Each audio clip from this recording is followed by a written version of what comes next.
अध्यायाच्या लेक्चरमध्ये. तर आपण आजच्या कार्यक्रमाला म्हणजे लेक्चरला सुरुवात करूया. तर मागचा अध्याय हा 7वा जो झाला, तर त्याच्यावर आपण एक थोडक्यात रिव्हिजन घेऊया 7व्या अध्यायावरची, की ज्यामध्ये आपण काय काय बघितले होते एक थोडक्यात. तर पहिल्या भागामध्ये आपण बघितले की श्रीकृष्णांची प्राप्ती म्हणजे श्रीकृष्णांची प्रकृती, म्हणजे श्रीकृष्ण हे सगळ्या गोष्टींचे स्रोत आहेत, हे आपण त्यामध्ये बघितले. दुसऱ्या ह्याच्यामध्ये आपण बघितले की श्रवणाद्वारे ज्ञानाची प्राप्ती आपण कशा पद्धतीने करू शकतो, आणि श्रीकृष्ण हे समस्त सृष्टीचे सार आहेत, हे आपण त्याच्यामध्ये बघितले. तसेच भगवान देवता पूजन, म्हणजे जे देवता पूजन करतात ते कशा पद्धतीने त्यांच्या भोग इच्छा असतात आणि अल्पबुद्धीचे लोक हे देवता पूजन करतात. आणि तसेच भक्तीसाठी योग्य असे काय आहे की आपल्याकडे दृढता पाहिजे, धैर्य पाहिजे, निश्चय पाहिजे. तर हे आपण 7व्या अध्यायामध्ये बघितले. तर आता आपण आज अध्याय 8व्या अध्यायाकडे आपण वळूया. तर 8वा अध्याय जो आहे, हा खूप सुंदर अध्याय आहे की ह्या अध्यायामध्ये सर्व भक्तीचं सार दिलेलं आहे. भक्तीचं म्हणजे भगवंतांची प्राप्ती आपण कशा पद्धतीने करू शकतो. तर हा 8वा अध्याय अतिशय महत्वाचा आहे. तर आता आपण 8व्या अध्यायाला सुरुवात करूया. तर हा 8वा अध्याय जो आहे, तर ह्याच्यामध्ये आपण नेहमीसारखे 4 भाग आपण केलेले आहेत समजण्यासाठी. तर पहिल्या भागामध्ये आपण बघू शकतो की 1 ते 4 श्लोकांमध्ये आपण बघूया की अर्जुनाने भगवान श्रीकृष्णांना कशा पद्धतीने प्रश्न विचारले, आणि ते प्रश्न नंतर 5 ते 8 अध्यायामध्ये आपण बघूया की जे प्रश्न विचारले त्या प्रश्नांची उत्तरं भगवंतांनी कशा पद्धतीने दिले. म्हणजे मृत्यू 5 ते 8 श्लोकामध्ये आपण बघूया की मृत्यूवर भगवंत बोलत आहेत, आणि 9 ते 22 श्लोकामध्ये भगवंत हे भगवत प्राप्ती कशा पद्धतीने आपण करू शकतो हे बघूया. आणि 23 ते 28 ह्याच्यामध्ये आपण बघूया शुद्ध भक्ती ही कशा पद्धतीने सर्वोत्तम आहे, म्हणजे भक्ती मार्ग हा सगळ्यात श्रेष्ठ का आहे. तर हे अध्याय 8व्या अध्यायाचे आपण 4 भागामध्ये डिवाइड केलेलं आहे. तर आता आपण एक हे करूया, एका श्लोकापासून सुरुवात करूया की एक श्लोक आहे गीता महात्म्य मधील हा श्लोक आहे. शंकराचार्यांचा हा श्लोक आहे. अतिशय सुंदर श्लोक आहे. या श्लोकामध्ये शंकराचार्यांनी गीतेचं महात्म्य सांगितलेलं आहे. तर एरवी आपण नेहमी भगवद्गीतेमध्ये श्लोका बघत असतो की कुठल्या श्लोकामध्ये गीतेमध्ये काय सांगितलेलं आहे. इथे शंकराचार्यांनी गीतेचं खूप सुंदर वर्णन केलेलं आहे, भगवद्गीतेचं महात्म्य. तर हा श्लोक मी गाते. सर्वोपनिषदो गावो दोग्धा गोपाल नंदना पार्थवत्सो सुधीर भोक्ता दुग्धम गीतामृतमहत्. म्हणजे या श्लोकामध्ये खूप सुंदर वर्णन केलेलं आहे की भगवद्गीता म्हणजे काय आहे, की या श्लोकामध्ये सांगितलेलं आहे की जसे आपण बघू शकतो की जे सगळं गीता उपनिषद आहे, सगळे उपनिषद आहेत, किंवा जे काही सर्व शास्त्रांचं जे सार आहे, तर ते सार जे आहे ते भगवान श्रीकृष्णांनी भगवद्गीतेमध्ये आपल्याला दिलेलं आहे. तर हे सार जे आहे म्हणजे याच्यामध्ये गायीची उपमा आणि एका वासराची उपमा दिलेली आहे, की गायीच्या हे सगळं शास्त्रांचं जे सार दिलं आहे ते म्हणजे भगवद्गीता, आणि त्याला गायीची उपमा दिलेली आहे की ते एका गायीसारखे गायी तुल्य आहे, आणि एका ग्वालबालाच्या रूपामध्ये भगवान श्रीकृष्ण त्या गायीची धार काढत आहेत, दूध काढत आहे. आणि अर्जुन हा एखाद्या वासरासारखा आहे की ते अर्जुन त्या गायीच्या पुढे उभं राहिल्यामुळं ते दूध निघत आहे. आणि हे साऱ्या दुधाचं पान जे आहे, अमृत पान, सारे शुद्ध भक्त आणि विद्वान लोक करत आहेत. तर किती सुंदर वर्णन केलेलं आहे की आपण बघू शकतो की जेव्हा गायीची धार काढली जाते त्यावेळेस गायी जेव्हा दूध देते तेव्हा कधी दूध देते, की जेव्हा गायीच्या पुढे एखादं तिचं वासरू आपण ठेवतो तेव्हा मग त्या प्रेमाने गायी ते दूध देते, तोपर्यंत गायी दूध देत नाही. अगदी तसंच आपण बघू शकतो की भगवान श्रीकृष्ण ही धार काढत आहेत, म्हणजे हे जे आहे सर्व शास्त्रांचं सार, जे आपण म्हणतो निचोड, सगळं सर्व शास्त्रांचं सार भगवद्गीतेच्या रूपाने देत आहेत अर्जुनाला. आणि अर्जुन हा त्या ठिकाणी एखाद्या वासराप्रमाणे आहे की जिथे भगवान श्रीकृष्णांना तो वेगवेगळे प्रश्न विचारत आहे, की जसं आपण बघू शकतो ह्या गायीने सर्व शास्त्रांचं आणि वेदांचं एक प्रतीक म्हणून आपण या गायीकडे बघूया. आणि जेव्हा भगवान श्रीकृष्णांना अर्जुन हा वेगवेगळे प्रश्न विचारत आहेत, तेव्हा अर्जुन जेव्हा ह्या पद्धतीचे प्रश्न विचारत आहे, तेव्हा भगवंत ती गीता सांगत आहेत. म्हणजे जोपर्यंत त्या पद्धतीचे प्रश्न हे विचारले जात नाहीत, तोपर्यंत ते ज्ञानही बाहेर पडलं जात नाही. तर अर्जुन इथे बघू शकतो, की आपण अर्जुनाला एखाद्या वासराप्रमाणे भगवंतांच्या पुढे इथं ज्याच्यात वर्णन केलेलं आहे, की तो त्या गायीच्या पुढे उभा आहे आणि भगवंत हे ग्वालबालाच्या रूपामध्ये तिथे आहेत आणि एका ग्वालबालाच्या रूपामध्ये येऊन ते त्या गायीची धार काढत आहेत आणि अर्जुनाला ज्या पद्धतीने प्रश्न विचारत आहेत, त्या प्रश्नाचे उत्तर भगवद्गीतेच्या रूपाने आपल्या सर्वांना मिळत आहेत. तर आपण बघू शकतो, की ह्याच्यामधून आपण काय शिकू शकतो, की जसे अर्जुनाने खूप काही प्रश्न भगवंतांना विचारले, की आपण एक टीचिंग काय घेऊ शकतो याच्यामध्ये लेसन, की जसे कुठलीही गोष्ट, कुठलंही ज्ञान मिळवण्यासाठी आपल्याला प्रश्न पडले पाहिजेत. कारण प्रश्न पडणं हे अगदी विकासाचं, आपल्या प्रगतीचं लक्षण आहे. आणि जर आपण कुठलाही प्रश्न विचारला नाही, तर आपल्यामध्ये प्रगती ही नक्कीच होणार नाही. प्रश्न आपल्याला कधी पडतो, की जेव्हा ज्या ज्ञानामध्ये आपल्याला खरोखर उत्सुकता लागती, ते ज्ञान घेण्याची, त्यामध्ये डीपमध्ये जाण्याची आणि जेव्हा एखादी गोष्ट आपण डीपमध्ये जायला शिकतो, तेव्हाच आपल्याला आपण बघू शकतो, की प्रश्न निर्माण होतात. कुठलीही गोष्ट आपण आपल्या जीवनामध्ये पण बघू शकतो. अगदी वर घेतली आणि त्याच्यात खोलात जर आपण शिरलो नाही, तर आपल्याला प्रश्नही पडणार नाहीत. पण तीच गोष्ट तुम्ही जर अगदी डीपमध्ये जाऊन केली, तर त्याच्यामध्ये आपल्याला त्याची हे लागती, की आता मी ह्याच्यामधून अजून काय शिकू शकेल? अजून मला काय केलं पाहिजे? की जसा अभ्यास केला, खूप अभ्यास केला तर आपल्याला प्रश्न पडतात. पण भोकमपट्टी टाइप आपण नुसते वर जर वाचलं, तर आपल्याला प्रश्न पडणार नाहीत. तसे आता अध्यात्मामध्ये ह्या गोष्टी खूप महत्त्वाच्या आहेत, की आपण प्रश्न विचारले पाहिजेत आणि प्रश्न पण कसे विचारले पाहिजेत. महत्त्वपूर्ण प्रश्न विचारण्याचा प्रयत्न केला पाहिजे. समजून-उमजून घेण्याचा विचारण्याचा प्रयत्न केला पाहिजे. म्हणून याच्यातून आपण शिकू शकतो, की अर्जुनाने प्रश्न विचारले म्हणून आपल्याला भगवद्गीता मिळाली. तर हे भक्ती मार्गामध्ये, अध्यात्मामध्ये खूप गरजेचं आहे, की प्रश्न विचारण्याने आपली नक्कीच प्रगती होते. तर हे याच्यामधून आपण शिकू शकतो. आणि अर्जुनाने किती प्रश्न विचारले हो भगवद्गीतेमध्ये आपण बघतो. प्रश्नच प्रश्न विचारलेले आहेत. पण त्याच्यातील पण एक सर्वोत्तम प्रश्न जर कुठला असेल, तर भगवंतांचं मृत्यूच्या वेळी आपण स्मरण कसं केलं पाहिजे? हा प्रश्न अर्जुन विचारत आहे. म्हणजे हा किती महत्त्वपूर्ण प्रश्न आहे. हा प्रत्येक जीवासाठी हा प्रश्न आहे. असे आहे का, की आपल्याला मृत्यू येणार नाही? मृत्यू हा सर्वांनाच येणार आहे. त्यामुळे हा प्रश्न सगळ्या जीवांच्या दृष्टीने महत्त्वाचा आहे. सगळ्या मनुष्यांसाठी हा प्रश्न अतिशय महत्त्वाचा आहे, की मृत्यूच्या वेळेस आपण भगवान श्रीकृष्णांचे स्मरण कशा पद्धतीने करू शकतो. आणि सगळ्यात महत्त्वाचे, अर्जुनाने हा प्रश्न कुठे विचारलेला आहे भगवंतांना? की रणांगणावर विचारलेला आहे. युद्धभूमीच्या रणांगणावर, की ज्या ठिकाणी आपण बघू शकतो, की जेव्हा हे आपण मिलिटरीचे आपले जे सैनिक असतात, देशासाठी लढत असतात आणि जेव्हा त्या रणांगणावर ते असतात, कोणाला कल्पना असते का हो कधी कोणाचा मृत्यू होईल? अगदी एकत्रित असणारे 5 मिनिटं थोडे पुढे सरकले त्या रणांगणामध्ये, तर एकमेकांपासून वेगळे होतात मृत्यूने. तर मग ह्या रणांगणावर अर्जुन मृत्यूचा प्रश्न विचारत आहे. तर हा किती महत्वाचा प्रश्न आहे, की मृत्यू हा किती अनिश्चित आहे. हं? आणि अर्जुनाने हा प्रश्न का विचारला? आणि तो पण का विचारला? तर तो कुठे विचारला? रणांगणावर विचारला आणि विचारला का? तर मृत्यू हा अगदी अनिश्चित आहे. मृत्यू हा कधीही कोणाला येऊ शकतो. असे कुठलीही व्यक्ती सांगू शकते का, की नाही माझा मृत्यू ह्या टायमिंगला येणार आहे, ह्या दिवशी येणार आहे. असं कोणीच सांगू शकत नाही. मृत्यू हा इतका अनिश्चित आहे, की कधीही तुमच्यावर तो घाला घालू शकतो. की जसे म्हणतात, की आपण एक श्वास आत घेतला, तर तो निश्वास तो बाहेर टाकण्याची सुद्धा आपल्याला गॅरंटी नाहीये. हा श्वास आत घेतलाय, परंतु आता हा हा बाहेर श्वास मला सोडायचा आहे निश्वास, तो सुद्धा मी घेईल का नाही ह्याची खात्री नाहीये. इतका मृत्यू हा अनिश्चित आहे. तर आता एखाद्याला असं वाटू शकतं, की अरे मृत्यूचा आपण विचार करतोय, की आपण निराशावादी आहोत का? असं कोणी म्हणू शकतं ना. लोकं म्हणतात, की आम्ही काही निराशावादी नाहीयेत. सारखा मृत्यूचा विचार करून जीवनाचा आनंद घ्यायचा नाही का? नक्कीच नाही, तसे नाही. परंतु मृत्यू हा निराशावादी आपल्याला शिकवत नाही. पण मृत्यू ही वास्तविकता आहे. मृत्यूकडे तुम्ही दुर्लक्ष करू शकत नाही. जरी आपण एखादी गोष्ट आपण ठरवलं, की आपण त्याच्याकडे नाही लक्ष द्यायचं, त्याला महत्त्व नाही द्यायचं, असं जरी ठरवलं, पण ती जीवनातली वास्तविकता असते एखाद्या गोष्टीची. ती तुम्ही दुर्लक्षित केली, तरी ती तुमच्या जीवनामध्ये येणारच आहे.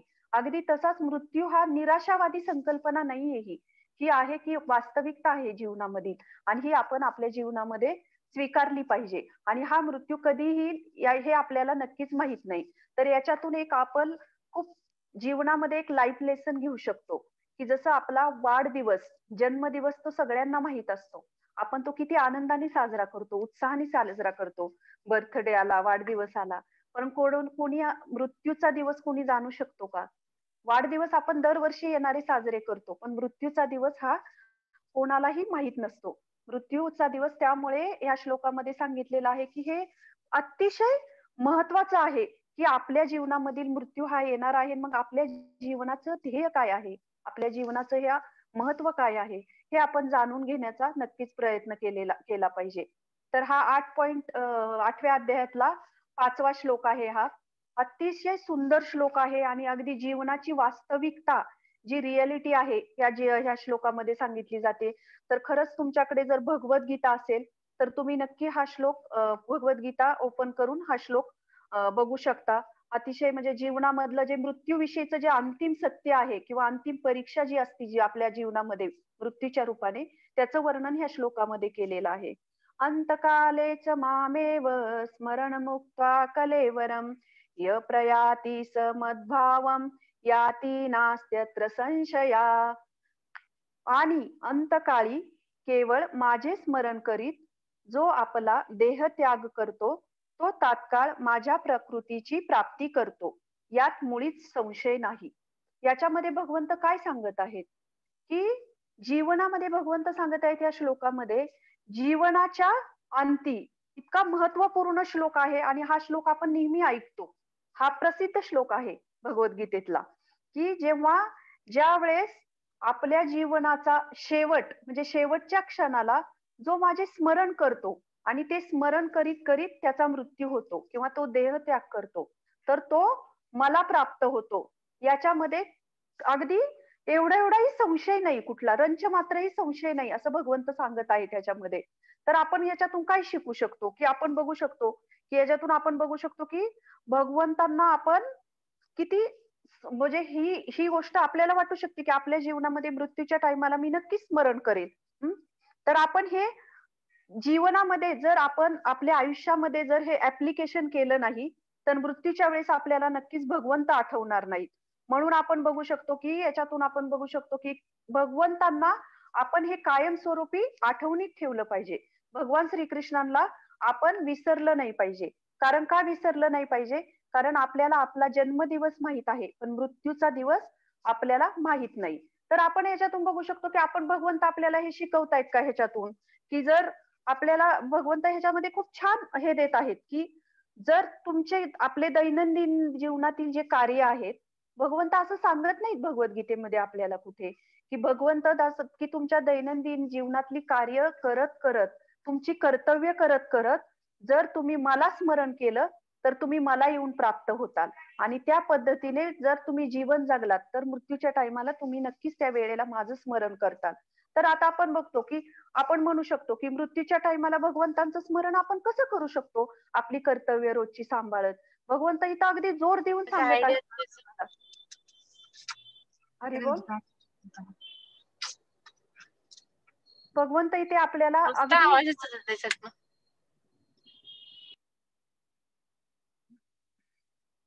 भगवंत अर्जुनाला इथे सांगत आहेत, की तू युद्ध कर, रणांगणावर युद्ध लढ आणि रणांगणावर तुझं हे युद्ध लढ आणि हे कर्तव्य करत तू माझं स्मरण कर. म्हणजे भगवद्गीतेत भगवंत किती सुंदर मेसेज देत आहेत आपल्या ह्या जीवनामध्ये सुद्धा, की आपण आपली कर्तव्य करत आपण आपल्या जीवनाचं ध्येय गाठलं पाहिजे. असं नाही, की आता मला माळा करायच्या आहेत, मला हेच करायचं आहे, मी माझ्या कर्तव्यांकडे दुर्लक्ष करणार, असे भगवंत सांगत नाहीत. हे सांगण्यासाठी एक मी उदाहरण देते. की जसे आता मी गाडी चालवत आहे, ड्रायव्हिंग करत आहे आणि जेव्हा मी ड्रायव्हिंग करत आहे त्यावेळेस मला माहित आहे, की मला कुठल्या रस्त्याने जायचं आहे, या रस्त्यामध्ये कुठे खड्डा पडलेला आहे, रस्त्यामध्ये कुठे ट्रॅफिक आहे, सिग्नल कुठे पडलेला आहे आणि त्याच वेळेस गाडीमध्ये मला कुणीतरी सांगतंय, की मला पाण्याची बॉटल पाहिजे, पाणी प्यायला पाहिजे. पुढे जाऊन माझ्या लक्षात येत आहे, की नाही अरे मला गाडीमध्ये पेट्रोल पण टाकायचं आहे. मग मी तेवढ्या ह्याच्यातून मी पेट्रोल पंप पण शोधते, पाण्याच्या बॉटलचा पण विचार करते आणि घरून मला परत एक फोन येतोय, की मला घरून पण काहीतरी डिमांड केली जाते, की येताना एखादी वस्तू जी असेल ती घेऊन या. त्याची पण एखादी मागणी केली जाते आणि ह्या सगळे करत असताना मी ड्रायव्हिंग करते आणि या सगळ्यामध्ये ड्रायव्हिंग करत असताना मला कुठे जायचं आहे, म्हणजे मी कुठल्या गल्लीमध्ये जायचंय, मला कुठला कॉर्नर घ्यायचा आहे, कुठल्या माझ्या म्हणजे माझं जे ध्येय आहे, म्हणजे ज्या ठिकाणी मला जायचं आहे, माझं गंतव्य स्थान कुठे आहे, ते मी क्षणभर पण विसरत नाहीये. कारण त्याचा विसर मला बरोबर माझ्या लक्षात आहे, की मला आता ह्या गल्लीतून जायचंय, मला इथे कॉर्नर घ्यायचा आहे. त्याबरोबर मला पेट्रोल पण टाकायचं आहे, पाण्याची बॉटल पण घ्यायची आहे, घरची पण एक वस्तू घ्यायची आहे. मग याच्यामध्ये आपण विसरतो का आपल्याला कुठे जायचंय? अगदी तसंच आपल्या जीवनामध्ये सुद्धा आपण आपली कर्तव्य तशी केली पाहिजेत. पण ही कर्तव्य करत-करत आपण आपल्या जीवनाचं जे अंतिम ध्येय काय आहे, ते आपण विसरलं नाही पाहिजे. तर हे अतिशय महत्वाचं आहे, की आपली कर्तव्य भगवान श्रीकृष्ण किंवा भक्ती मार्ग असेल, जो भगवान श्रीकृष्णांनी भगवद्गीतेमध्ये सांगितलेला आहे, की त्यामध्ये भगवंत असं कुठे शिकवत नाहीयेत, की तुम्ही तुमची कर्तव्य सोडा. आपल्या भौतिक जो संसार आहे आपला, तो सांभाळत आपण भगवान श्रीकृष्णांची प्राप्ती कशी करू शकतो? आणि जोपर्यंत आपण त्या पद्धतीने जीवन जगत नाही, तोपर्यंत जसे म्हणतात, की आपण जसं आयुष्य जगतो, तसंच आपली मृत्यूच्या टाईमाला आपली चेतना असते. अगदी त्याच पद्धतीने जर आपण त्या पद्धतीने आपलं जीवन जगलो नाही, तर नक्कीच आपल्याला त्या भगवंतांचं स्मरण अंतिम काळी आपण करू शकत नाही. तर ह्याच्यामधून भगवंत एक आपल्याला सूत्र देत आहेत. 1 मिनिट हां. हां, शेंबेकर कोण आहेत नीता मॅडम? त्यांना काही आवाज वगैरे कुणाला काही प्रॉब्लेम आहे का?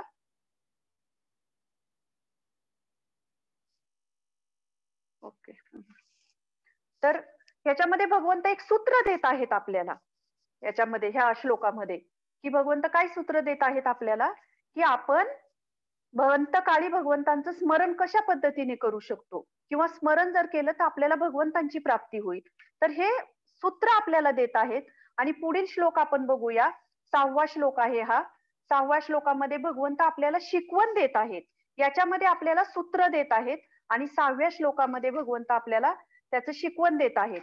ही शिकवण म्हणजे त्याच्या अगोदर आपण बघूया, की जसं मृत्यूच्या टाईमाला आपण जर भगवंतांचं स्मरण कसं केलं पाहिजे? हा पण आपल्याला एक प्रश्न पडतो ना, की जसं मी आता म्हटले, की मृत्यूच्या टायमिंगला आपल्याला आपण जर आयुष्यभर जीवन जगलो नाही, तर मृत्यूच्या टायमिंगला भगवंतांचं स्मरण कसे करू शकतो? तर मग आपण बघू शकतो, की हे आपण कशा पद्धतीने केलं पाहिजे? तर एक आहे, की मानसिक रूपाने. मानसिक रूपाने म्हणजे कसं? की जसे कृष्णांचं जे हे आहे, नाम आहे, रूप आहे, त्याचं स्मरण करणे आणि हरे कृष्ण महामंत्राचा जप करणे. हरे कृष्ण महामंत्राचा म्हणजे भगवंतांचं जे नाम आहे, हरिनाम आहे, ते भगवंतांपासून अभिन्न आहे. जेव्हा ते हरिनाम आपण घेतो, तेव्हा भगवान श्रीकृष्णांचं स्मरण आपण करतो. म्हणजे जसं हरे कृष्णा, कृष्णा कृष्णा, हरे हरे, हरे राम, राम राम, हरे हरे. जेव्हा ह्या महामंत्राचा आपण जप करतो मानसिक रूपाने, तेव्हा भगवंत त्या नामामध्ये आलेले असतात. म्हणून मानसिक रूपाने जेव्हा आपण भगवंतांचे स्मरण करतो, शारीरिक रूपाने म्हणजे कसे, की आपल्या जीवनातील जे कर्तव्यांचं पालन करत आपल्या जीवनाच्या कर्तव्याचं पालन करत आपण जे कर्मफळ आहे, जे फळ आहे, ते भगवंतांना समर्पित करतो. आणि बौद्धिक म्हणजे कसं, की जसं मन आणि बुद्धी दोन्हीही भगवंतांवर आपण केंद्रित करतो. तर थोडक्यात तिन्ही गोष्टी म्हणजे काय, की हरिनामाचा जप करणे, भगवान श्रीकृष्णांच्या नामाचा जप करणे आणि आपल्या जीवनातील जी कर्तव्य आहेत, त्याच्यामध्ये आसक्ती न धरता ते कर्तव्य करत ते भगवंतांना अर्पण करणे आणि बौद्धिक म्हणजे काय? तर बौद्धिक म्हणजे शास्त्रांचं अध्ययन करणे, भगवद्गीतेचं अध्ययन करणे. भगवद्गीतेचं, भागवतमचं जेव्हा शास्त्र वाचन आपण करतो, शास्त्र अध्ययन आपण करतो, तेव्हा आपली मन आणि बुद्धी भगवंतांवर स्थिर होते. म्हणून ह्या 3 गोष्टी जेव्हा आपल्या जीवनामध्ये आपण स्वीकारू, तेव्हा आपल्या जीवनामध्ये आपण मृत्यूच्या टाईमाला, वेळेला त्यावेळेस आपल्याला भगवंत हे नक्कीच आपण स्मरण करू शकतो. तर हे जे तत्व आपल्याला 5व्या श्लोकामध्ये भगवान श्रीकृष्णांनी दिलेलं आहे. तर आपण 6व्यामध्ये बघूया, की ह्याची शिकवण भगवंत आपल्याला या श्लोकामध्ये देत आहे. यम यम वापी स्मरण भावम त्यजत्यन्ते कलेवरम तं तमेवैति कौन्तेय सदा तद्व भाविता. ह्याच्यामध्ये आपण बघू शकतो, की भगवान श्रीकृष्ण सांगत आहेत, की हे कौन्तेय, आपल्या देहाचा त्याग करीत असताना मनुष्य ज्या भावाचे स्मरण करतो, त्या त्या भावाची निसंदेह प्राप्ती करतो. तर भगवंत ह्याच्यामध्ये सांगत आहेत, की ज्या पद्धतीचं तुमच्या मृत्यूच्या वेळेला तुमची चेतना असते, जी भावना असती, अगदी त्या त्या भावनेनुसार भगवंत आपल्याला पुढील जन्म देतात. याच्यामध्ये भगवंत आपली इच्छा बघतात. याच्यामध्ये भगवंतांचा रोल कुठला नाहीये. भगवंत आपल्यावर कुठलीही गोष्ट जेव्हा आपण म्हणतो, की हे भगवंतांनी मला का दिले? तर ह्या श्लोकामध्ये आपण बघू शकतो, की भगवंत सांगत आहेत, की ज्या भावाचं तुम्ही स्मरण करता, त्या भावना असतील, ती चेतना असेल, त्यानुसार भगवंत तुम्हाला ते शरीर प्राप्त होतं. म्हणून मृत्यूच्या वेळेस ज्याचं आपण स्मरण करतो, ते स्वरूप किंवा ते रूप आपल्याला प्राप्त होते. तर याच्यामध्ये खूप सुंदर पुराणांमध्ये खूप छान कथा आहे. तर ती कथा मी सांगते, की पुराणांमध्ये ह्याचं वर्णन केलेलं आहे या कथेचं. तर एक कैलास म्हणून एक सावकार असतो. खूप मोठा म्हणजे त्याच्याकडे अगदी श्रीमंत असा तो व्यक्ती असतो आणि तो त्या आणि परोपकारी पण असतो. आणि एक दिवस त्याच्याकडे नारद मुनी येतात. नारद मुनी आल्यानंतर नारद मुनी त्याला म्हणतात, की "चल मी तुला वैकुंठामध्ये घेऊन जातो. भगवत धामामध्ये घेऊन जातो." त्यावेळेस तो कैलास काय म्हणतो, की माझी मुलं आता सध्या लहान आहेत आणि मी आता काही येऊ शकत नाही. तुम्ही काही काळाने या. तोपर्यंत माझी मुलं मोठी होतील आणि माझी सर्व जबाबदारी मी त्यांच्याकडे सोपवेन. मग नारद मुनी म्हणतात, "ठीक आहे, मी अजून काही वर्षांनी येईल." आणि अजून काही वर्ष जातात. नारद मुनी परत त्या कैलासकडे येतात आणि त्याला विचारतात, "अरे कैलास, मी तुला भगवत धामात घेऊन आलो आहे. तू येतोयस का आता?" तर कैलास म्हणतो, की नाही, नाही, आत्ता नाही येऊ शकत. कारण माझी मुलं जी आहेत ना, अजून जबाबदाऱ्या घेत नाहीयेत त्यांनी. जबाबदाऱ्या स्वीकारलेल्या नाहीत. थोडासा काळ जाऊ दे. त्यांचा विवाह वगैरे होऊ दे, लग्न होऊ देत. मग नारद मुनी काही बोलत नाहीत. थोडे नाराज होतात, पण ठीक आहे म्हणतात. मग काही काळाने जेव्हा येतात, तेव्हा ते बघतात, की दरवाजा वाजवतात. त्यांचा मुलगा त्या कैलासचा मुलगा दरवाजा उघडतो. मग ते म्हणतात, "कैलास कुठे?" तर ते सांगतात, की "ते बाबा काही वर्षांपूर्वीच या जगातून निघून गेले." नारद मुनींना खूप वाईट वाटतं, की अरे आम्ही त्याला भगवत धामात घेऊन जाऊ शकलो नाही. आणि जेव्हा नारद मुनी बाहेर चालायला घराच्या बाहेर पडतात, तेव्हा तिथे एक कुत्रा त्यांच्यावर जोरजोरात भुंकायला लागतो. आता तो कुत्रा जो असतो नारद मुनींचं लक्ष जातं. पण त्यांना कुठेतरी तो आभास होतो, की हा कुत्रा म्हणजे कैलास आहे. आणि जेव्हा ते बघतात, तेव्हा तो कुत्रा त्यांच्या लक्षात येतं. मग तेव्हा नारद मुनी म्हणतात, "अरे कैलास, तू ह्या कुत्र्याच्या योनीमध्ये काय करत आहेस? आता तरी चल तुला मी भगवत धामात घेऊन जातो."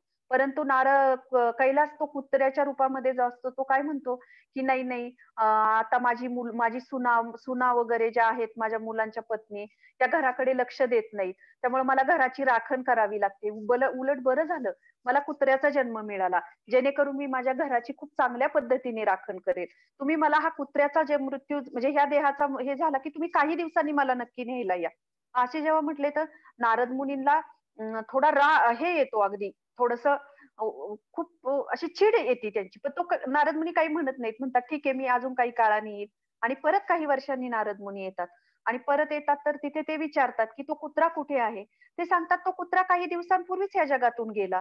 मग नारद मुनींना अजूनच वाईट वाटतं, की त्याला मागच्या वेळेसच आपण घ्यायला पाहिजे होतं. आणि मग असं म्हणून नारद मुनी जातात. काही शेतातून, बागेतून असा रस्ता असतो तेव्हा चालत असतात. एकदम त्यांना त्या शेताच्या तिथे गेल्यानंतर सापाचा फुत्कार ऐकू येतो. सापाचा फुत्कार ऐकल्यानंतर त्यांचं लक्ष जातं आणि नंतर ते बघतात तर तो साप त्यांना हे देत असतो. संदेश देत असतो, की मीच कैलास आहे म्हणून. आणि मग जेव्हा नारद मुनी म्हणतात, "अरे तू तर तुझे अजून पतन झाले आहे. तू आता तरी चल माझ्याबरोबर." पण तो कैलास काय म्हणतो, की "नाही, नाही, मी आत्ता नाही येऊ शकत. माझ्याकडे आत्ता यायला वेळ नाही. कारण आहे ना, मला माझ्या शेतामध्ये जे आहे ना, माझी मुलं लक्ष देत नाहीत त्या शेतामध्ये काय पिकतंय काय आणि बाहेरची लोकं येतात, कोणी चोर येतात, चोरून नेतात. त्यामुळे मी इथं जो बाहेरची व्यक्ती येईल त्याला मी दंश करतो." आणि मग मात्र नारद मुनींना खूप राग येतो. नारद मुनी घरात जातात, त्याच्या मुलाला सांगतात. म्हणतात, की "तुझ्या शेतामध्ये खूप मोठा साप आहे. तुझ्या मुलांना वगैरे दंश करेल तो." असं म्हणून त्याची ती दोन्ही मुलं येतात, काठी घेतात आणि त्या सापाला जोरात मारतात, मारून टाकतात आणि मग त्या आत्म्याला सापाच्या नारद मुनी पकडतात आणि म्हणतात, "मी आता तुला भगवत धामात घेऊन जाईल." म्हणजे म्हणजे ह्या कथेतला सांगण्याचा उद्देश काय, की आपण बघू शकतो, की जीवनामध्ये जशी आपल्या जीवनाची ज्या पद्धतीची आसक्ती असती, त्या पद्धतीचं भगवंत आपल्याला शरीर देतात आणि जसे आपण जीवन जगतो, अगदी तेच भाव आणि ती चेतना, ते विचार आपले आपल्या ह्याच्यामध्ये असतात, विचारांमध्ये असतात. असे होत नाही, की आपण आयुष्यभर अगदी चुकीच्या गोष्टी केल्या, चुकीच्या पद्धतीने आयुष्य जगलोय आणि मी मृत्यूच्या टाईमाला भगवंतांचे स्मरण करेन. भगवंत आपल्या जिभेवर येऊ शकत नाही. म्हणून या गोष्टीतून आपण काय मेसेज घेऊ शकतो? एक अनमोल लेसन आपण ह्याच्यातून काय घेऊ शकतो, की हे जीवन जेव्हा आपण जगतो आणि ते जीवन जगता जगताच आपण पुढील जीवनाची निर्मिती करत असतो. असे आपले आत्ताचे हे जीवन जे आहे, तो आपले पुढील जीवन घडवत असते. पुढील जन्म आपला कसा होईल, ते ह्या जन्मावर अवलंबून असते. म्हणून हे जीवन जगत जगत आपले आगल्या पुढच्या जीवनाची निर्मिती आपण करू शकतो. करत असतो. की ह्या इस्कॉन संस्थेचे संस्थापकाचार्य आहेत श्रील प्रभुपाद. त्यांचा फोटो तुम्ही बघू शकता. की तर त्यांची एक खूप ते जेव्हा यूएस मध्ये होते आणि त्यांनी बघितलं की ते म्हणजे जहाजामध्ये प्रवास करत होते आणि त्यावेळेस त्यांच्या लक्षात आलं की काही जे लोक आहेत की ते सर्फिंग करत होते समुद्रामध्ये. सर्फिंग म्हणजे या असे लाटांवर खालीवर खालीवर आणि अगदी त्याचा आनंद घेत होते. तर श्रील प्रभुपाद यांनी त्यांच्या शिष्यांना विचारले की हे काय करत आहेत? तर त्यांनी सांगितले की ते सर्फिंग करत आहेत प्रभुपाद आणि त्यांना त्याच्यामध्ये आनंद मिळत आहेत. तेव्हा प्रभुपाद सांगतात की हे जर असेच करत राहिले तर भगवंत त्यांना असा पुढचा देह देतील की एखाद्या समुद्रामधील माशाचा देह देतील, एखाद्या समुद्रातील जलचर प्राण्याचा देतील. कारण ह्या देहाने ती गोष्ट ते करू शकत नाहीत. त्यांना इच्छा आहे, परंतु ह्या शरीराने ते करू शकत नाहीत. तर भगवंत त्यांना तसाच देह देतील की त्या समुद्राच्या पाण्यामध्ये तुम्ही खाली या, वर जा, खाली या, वर जा. तो देह जर दिला तर त्या देहाने ते जास्त आनंद घेतील. म्हणजे सांगण्याचा उद्देश काय, की जशी आपली चेतना आणि विचार असतात तसे आपले जीवन पुढचे घडत असते. तर आता आपण याच्यातून बघू शकतो, की आपण एक लेसन घेऊ शकतो, की याच्यातून म्हणून आपण भगवंतांचं स्मरण हे नेहमी केलं पाहिजे. भगवंतांना आपण विस्मरण आपल्याकडून झालं नाही पाहिजे. तर जसे की आपण बघू शकतो, की आता हे स्मरण कसे करायचे आपण भगवंतांचे, की जसे आपण म्हणजे शाळेत असताना आपण नेहमी बघायचो, की काही शिक्षक जे आपले असायचे, की ते म्हणजे माझा स्वतःचा एक अनुभव आहे तसा, की खरोखर ते काही शिक्षक होते, की अशी एक सरप्राईज टेस्ट घ्यायचे आणि त्या टेस्टमध्ये अचानक ती टेस्ट घेतली जायची. मग जी मुलं हुशार होती ना, अगदी त्यांना खूप आनंद व्हायचा अशा पद्धतीने ही टेस्ट घेतल्यानंतर. का तर त्यांचा अभ्यास झालेला असायचा, की त्यांना वाटायचं चला आता आपला नंबर येईल. पण आमच्यासारखे जे होते, की जी सरप्राईज टेस्ट असायची, त्यावेळेस टेन्शन यायचं आम्हाला, की आता आपला तर काहीच अभ्यास झालेला नाही.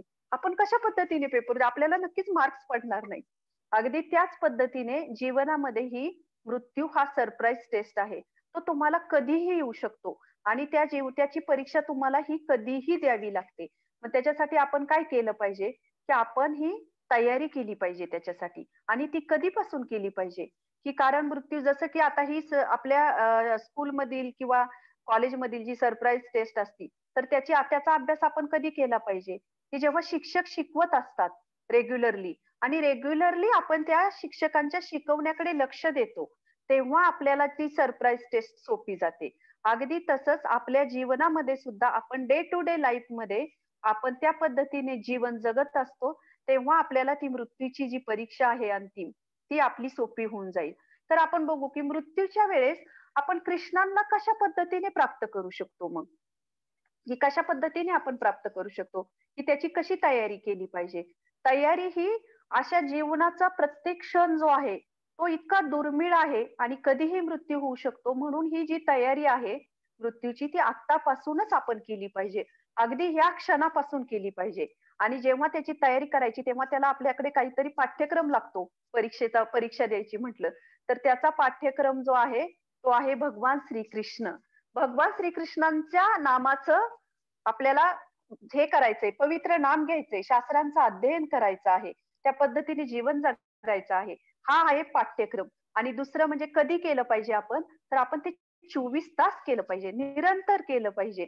जेव्हा निरंतर आपण करू, तेव्हा आपल्याला ती परीक्षा अजून सोपी जाणार आहे आणि त्याचा परिणाम आपल्याला काय मिळणार आहे.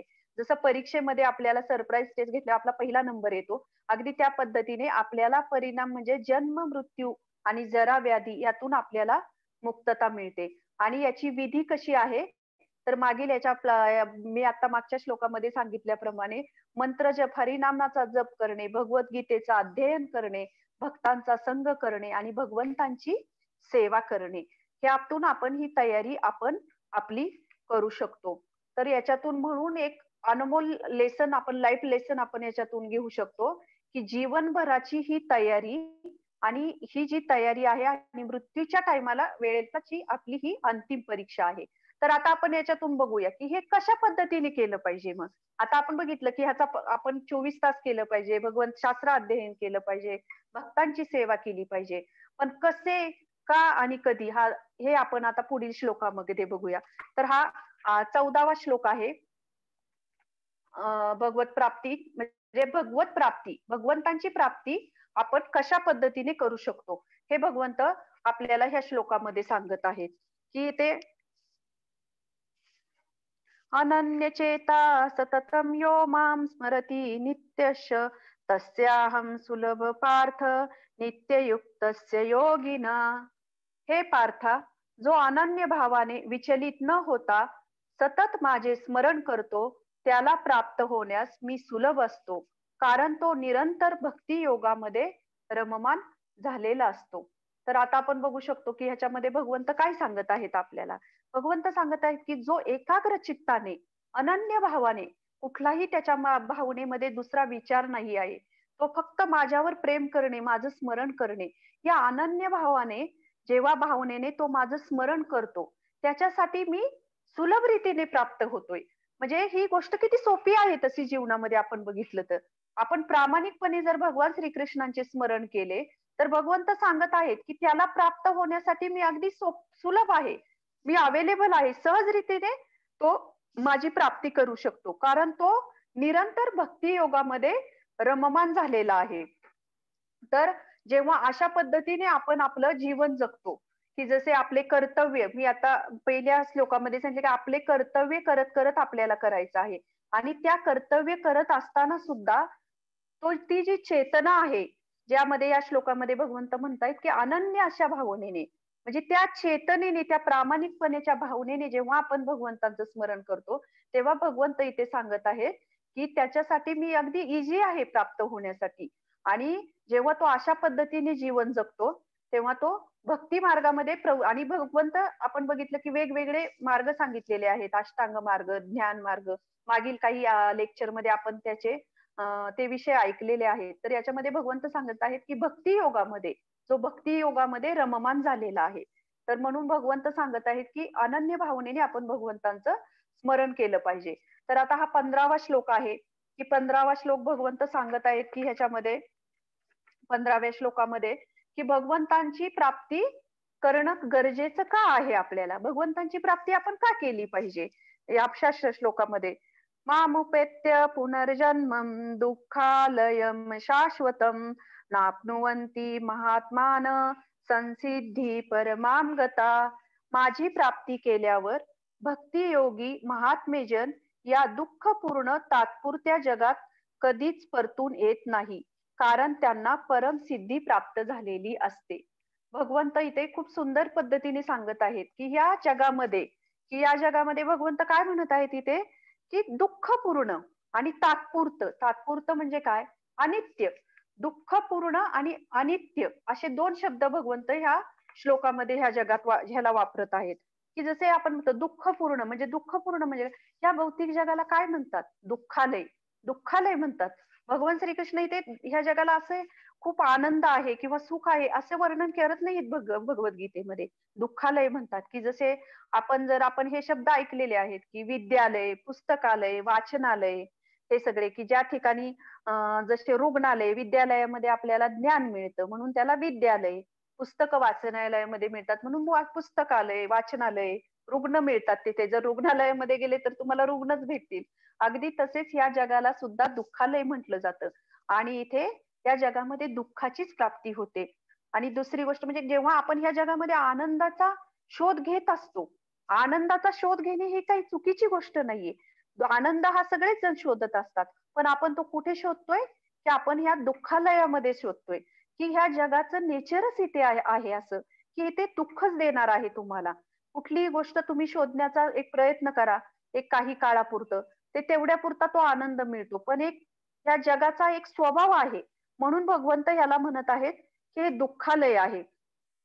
की जसे आपण जर एखाद्या मदिरालयात एखादी व्यक्ती गेली आणि मदिरालयात जाऊन ती व्यक्ती विचारते की पुढचा क्लास कधी आहे? असे जर तिथे कोणी म्हटले, तर तेथील व्यक्ती काय म्हणेल, "अरे तुला शिकायचंय, तुला क्लास अटेंड करायचा आहे कुठला? तुझ्या जीवनामध्ये तुला काय शिकायचंय तर तू विद्यालयात जा.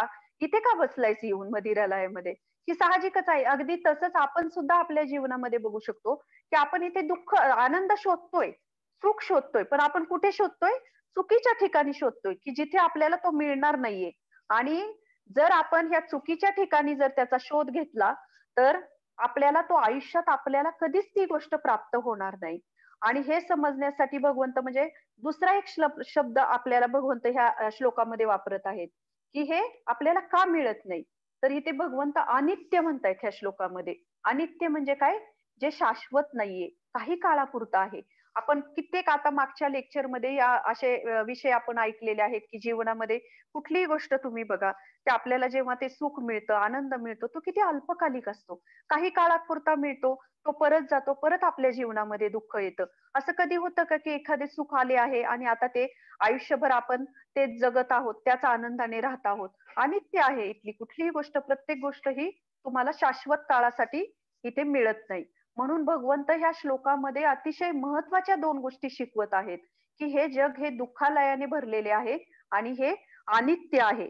आणि हे समजण्यासाठी भगवंत आपल्याला पुढील 19वा श्लोक आपल्याला सांगत आहेत, की 19व्या श्लोकामध्ये भगवंत आपल्याला वर्णन करत आहे, की हे जग अनित्य का आहे? तर याच्यामध्ये आपण बघूया, भूतग्राम स एवायं भूत्वा भूत्वा प्रलीयते रात्र्यागमे वशा पार्थ प्रभवत्यहरागमे. पुन्हा पुन्हा जेव्हा ब्रह्मदेवाचा दिवस होतो, सर्व जीव अस्तित्वात येतात आणि ब्रह्मदेवाची रात्र होते, तेव्हा आपोआपच त्याचा लय होतो. तर याच्यामध्ये आपण बघूया, की भगवंत ह्या श्लोकामध्ये आपल्याला ह्या भौतिक जगाला अनित्य का म्हणत आहेत? अनित्य म्हणजे शाश्वत नाहीये. तर हा जो श्लोक आहे, की याच्यातून आपण बघू शकतो, की ह्या पृथ्वीचं, ह्या ब्रह्मांडाचं सृजन, विनाश हा निरंतर होत असतो. निरंतर, सातत्याने होत असतं, की सृजन होतं, निरंतर परत त्याचा विनाश होतो. विनाश झाला, की काही काळासाठी परत सृजन होतं. तर या श्लोकामध्ये आपण बघूया, की इथे ब्रह्माच्या दिवस आणि रात्रीचं वर्णन केलेलं आहे. तर आपल्या ह्याच्यामध्ये आपण बघूया, की 3 प्रकारचे आपल्या ह्याच्यामध्ये विनाश होत असतात. 3 प्रकारचे विनाश होत असतात, की पहिला 3 प्रकारचे मृत्यू होत असतात. पहिला मृत्यू म्हणजे, की जेव्हा आपलं हे जे स्थूल शरीर आहे, की आपल्या ह्या शरीराचा मृत्यू होतो तेव्हा. आणि दुसरी म्हणजे ब्रह्मदेवांची जेव्हा रात्र होते, तेव्हा एक होतो. आणि ब्रह्मदेवांची रात्र जेव्हा होते आणि जेव्हा ब्रह्मदेवचं परत सकाळी जेव्हा सकाळ होते त्यांची ब्रह्मदेवांची आणि त्यावेळेस सृजन होते आणि जेव्हा ब्रह्मदेवांचा मृत्यू होतो, तेव्हा तिसरा जो मृत्यू असतो, तो त्या प्रकारचा असतो. 3 प्रकारचे प्रलय असतात. तर याच्यातून आपण बघूया, की ब्रह्मदेव जे आहेत, की आपण ह्या विश्वाचे, सृष्टीचे आपल्याला माहिती आहे, की ब्रह्मदेवांपासून ही निर्मिती होते. तर ब्रह्मदेवांचं जीवन कसं आहे? तर ब्रह्मदेवांचा एक दिवस म्हणजे काय ह्याचं ह्या 18व्या श्लोकामध्ये तुम्ही बघू शकता नंतर, की 18व्या भगवद्गीतेच्या ह्या श्लोकामध्ये खूप सुंदर श्रील प्रभुपाद यांनी वर्णन केलेलं आहे, डिटेल्स सांगितलेलं आहे, की ब्रह्मदेवाचा एक दिवस म्हणजे काय? ब्रह्मदेवाचा एक दिवस म्हणजे जसे सत्ययुग, त्रेतायुग, द्वापारयुग आणि कलियुग हे 4 युग आहेत. आणि या 4 युगांचं एक युग, दिव्य एक चक्र तयार होतं. मग असे एक चक्र तयार होतं आणि असे 1000 युग ब्रह्मदेवाच्या एका दिवसामध्ये येतात. 1000 युग म्हणजे किती? 1000 सत्ययुग, 1000 त्रेतायुग, द्वापारयुग 1000 आणि कलियुगचे 1000. अशा पद्धतीचे एक चक्र ब्रह्मदेवाच्या दिवसाने 1000 युग एका दिवसामध्ये येऊन जातात. तेव्हा ती ब्रह्मदेवाचा तो एक दिवस होतो. आणि तेवढेच 1000 जेव्हा रात्र होते, तेव्हा होतो. आणि मग रात्र झाल्यानंतर तो एक विनाश असतो आणि जेव्हा सृजन होतं, परत जेव्हा ब्रह्मदेव सकाळ होते त्यांची आणि जेव्हा सकाळ होते, त्यावेळेस आणि जेव्हा 100 वर्ष असे ब्रह्मदेवाचं आयुष्य असतं. आता आपण इमॅजिन करू शकत नाहीये, की 1000चा जर 1000 चक्र जे आहे, त्याचा जर ब्रह्मदेवांचा एक दिवस असेल, तर 100 वर्ष आयुष्य याचं कॅल्क्युलेशन करा, की हे किती मोठं आयुष्य असेल. आणि असे 100 वर्ष आयुष्य असणाऱ्या ब्रह्मदेवांना सुद्धा मृत्यू आहे. म्हणजे या जगामध्येच नाही तर या ब्रह्मांडामध्ये कोणीही शाश्वत किंवा कोणालाच असं असं हे नाही की मृत्यू नाहीये. अगदी ब्रह्मदेवाला सुद्धा हा मृत्यू आहे. तर म्हणून हे आपल्या ह्याच्यामध्ये आपण शिकू शकतो की ज्या जीवनामध्ये सगळं काही अनित्य आहे. 100 वर्ष जर 100 वर्षाचे ब्रह्मदेव अशा पद्धतीने आयुष्य जगतायत, तर त्यांचाही मृत्यू होत आहे. तर मग ह्या जीवनामध्ये वास्तविक सुख काय आहे? तर वास्तविक सुख काय आहे आणि वास्तविक दुःख काय आहे? तर हे आपल्याला समजलं पाहिजे, की जर आपल्या जीवनामध्ये खरंच दुःख काय आहे याचा आपण शोध घेतो का हो? आपण अगदी छोटंसं सुख असलं तरी त्याच्यामध्ये अगदी रममाण होऊन जातो. पण आपल्या जीवनामधील ज्या वास्तविक समस्या आहेत, ज्या जे सुख मिळतं ते तर अनित्यच आहे. पण ते कशामुळे अनित्य आहे? याचा आपण कधी आपल्या जीवनामध्ये शोध घेतो का? कधी विचार करतो का? तर ह्या जीवनामधील खऱ्या वास्तविक समस्या ज्या आहेत, तर ह्या 4 समस्या आहेत, की त्याच्यामधील जन्म, जरा, मृत्यू आणि व्याधी. ही मागील काही अध्यायांमध्ये पण आपण ह्याच्यावर चर्चा केलेली आहे. पण आपण बघू शकतो, की जन्म, मृत्यू, जरा आणि व्याधी ह्या 4 व्याधी कुठल्याही व्यक्तीला चुकलेल्या नाहीत. कुठल्याही जीवाला चुकलेल्या नाहीत. कुठल्याही प्राण्याला चुकलेल्या नाहीत. ज्याला ह्या भौतिक जगामध्ये, ब्रह्मांडामध्ये अगदी ब्रह्मदेवापासून देवी-देवतांपर्यंत आपल्यापासून सगळ्या सूक्ष्म कीटाणूंपासून प्रत्येकाला जो देह मिळाला आहे, त्याला ह्या समस्यांना तोंड द्यावंच लागतंय. म्हणून जीवनामधील खऱ्या समस्या आहेत ह्या, की जन्म आपण जसं बघू शकतो, की की ज जन्म जन्म आपण जेव्हा आपला जन्म होतो, की जन्माचा अनुभव कसा आहे हा? म्हणजे जन्म देताना मी असं म्हणत नाही, की एखादी आई मुलाला जन्म घालताना तिला काय त्रास होतो. ते मी म्हणत नाही, की जेव्हा आपला जन्म होतो, तेव्हा आपला स्वतःचा अनुभव कसा असेल, हे आपल्याला स्मरण होते का? जेव्हा आपण एखादं बाळ नुकतंच जन्मतं, जर त्याचा रडण्याचा आवाज नाही आला, तर डॉक्टर त्याला एक जोरात चापट मारतात, एक फटका देतात, की त्याचा रडण्याचा आवाज येतो. त्याच्या रडण्याच्या आवाजाने त्याचा जेव्हा रडण्याचा आवाज येतो, तेव्हा आपला हसण्याचा आवाज येतो. म्हणजे अशा पद्धतीने तर आपला जन्म होतो. तर हे आपण बघू शकतो, की जन्म हा हा जन्म अशा पद्धतीने होतो, की जेव्हा आईच्या गर्भामध्ये तो जीव असतो, ते जे बाळ असतं, हं, की आपण सुद्धा आपल्या आईच्या गर्भामध्ये असतो. आता आपल्याला त्याची आठवण नाहीये. पण जेव्हा आपण त्याच्यामध्ये असतो, तेव्हा ते आपण त्याचं जाणीव करून घेऊ शकतो, की जसं एखादं जे गर्भाशय आहे आईचं, त्या गर्भाशयामध्ये जेव्हा एखादं बाळ असतं, ते आपण बघू शकतो, की एखाद्या व्यक्तीला जर असा तरल आणि चिकट पदार्थ आहे, द्रव्य आहे आणि त्याच्यामध्ये जर त्याला ठेवलं, तर त्याला कसं होईल? अगदी तसंच त्या गर्भामध्ये सुद्धा तो जीव राहत असतो. त्या चिकट अशा द्रव्य अशा लिक्विडमध्ये तो राहत असतो. अगदी शौचक्रियाही तो त्याच्यामध्ये त्या पद्धतीने करत असतो, की जसे आता आपण बघू शकतो गर्भसंस्कार वगैरे हे कशासाठी केले जातात? कारण त्या जीवाला सगळी चेतना, वेदना होत असतात, की जसं आईने काही सिगारेट ओढली, कुणी म्हणजे धूम्रपान केलं किंवा कोणी जोराचा आवाज केला किंवा आईने काही तिखट वगैरे खाल्लं, तर त्याला त्याचा त्रास होतो.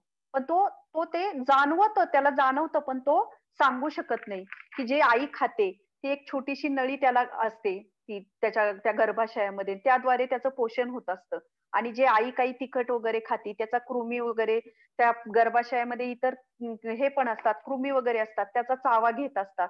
तर हे भागवतममध्ये 3ऱ्या स्कंदामध्ये ह्याचं खूप सुंदर वर्णन केलेलं आहे. खूप डिटेल्स सांगितलेले आहेत, की जर कुठल्या 22व्या दिवशी साधारणतः 3 आठवड्यामध्ये त्याचे हार्ट बीट्स हे होतात त्या अर्भकाचे.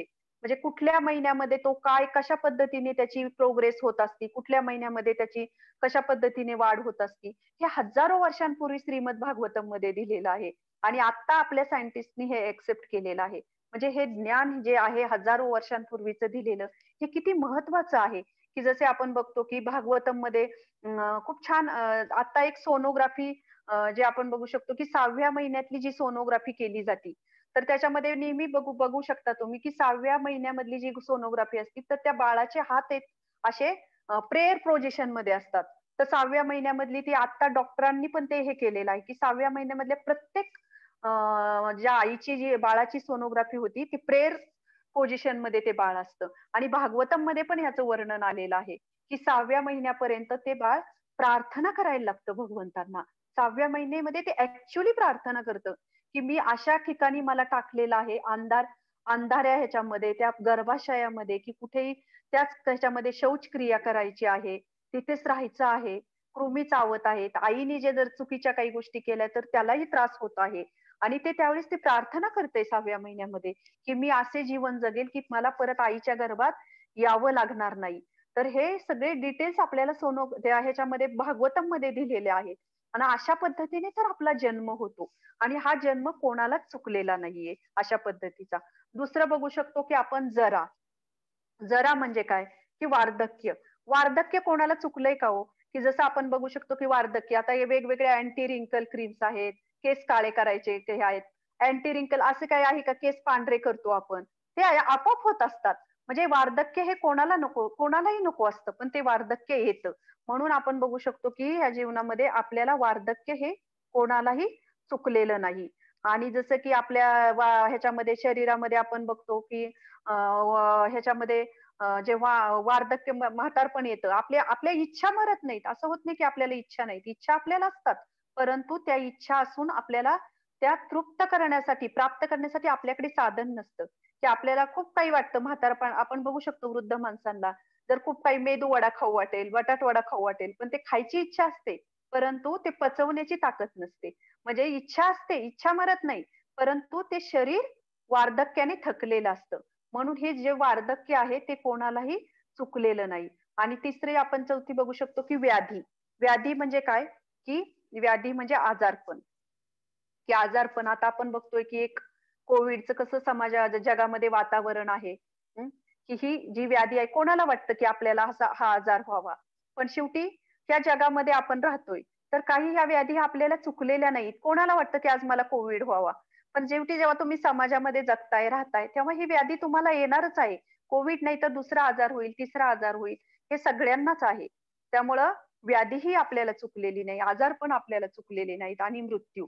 मृत्यू ही गोष्ट अशी आहे, की ती तर शाश्वत आहे, की जसे आपण बघतो, की गरुड पुराणामध्ये खूप सुंदर वर्णन असं याचं सांगितलेलं आहे मृत्यूविषयीचा अनुभव की साधारणतः 22,000 विंचू मृत्यूच्या वेळेस त्या व्यक्तीला दंश करत असतात. इतका त्याला वेदना होत असतात. साधारणतः एक विंचू चावला तरी व्यक्ती म्हणते, की त्याच्या विषापेक्षा त्याच्या वेदनेने माणूस मृत्यू पावेल. म्हणजे इतक्या वेदना त्या विंचवाच्या विषाला असतात. तर असं म्हणतात, की 22,000 विंचू एकाच वेळेस त्याला चावत असतात. आणि दुसरी गोष्ट म्हणजे, की जेव्हा आपल्याला मृत्यू कोणाला हवासा असतो, की आपण हे जीवन जगतो. पण हे जीवन जगताना आपण विसरून जातो, की आपल्याला मृत्यू येणार आहे.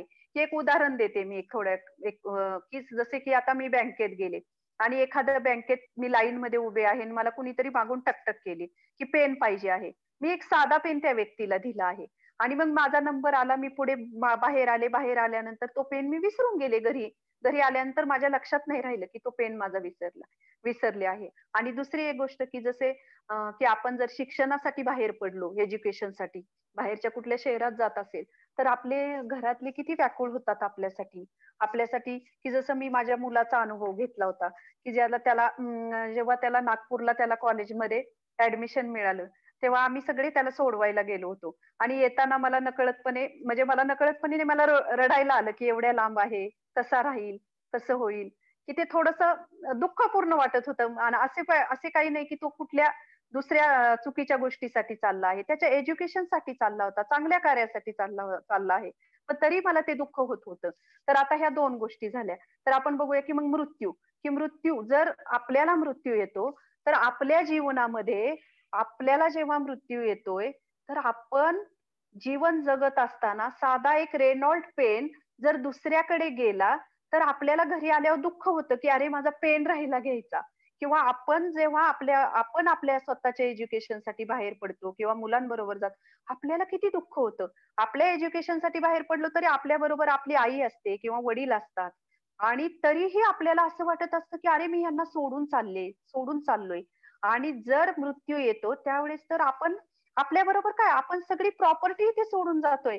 आपल्या ज्वेलरीज, आपले भारी-भारी साडीज, सगळे फ्लॅट जी काही प्रॉपर्टी असेल ती सगळी एका क्षणात आपल्याला सोडून जावी लागते.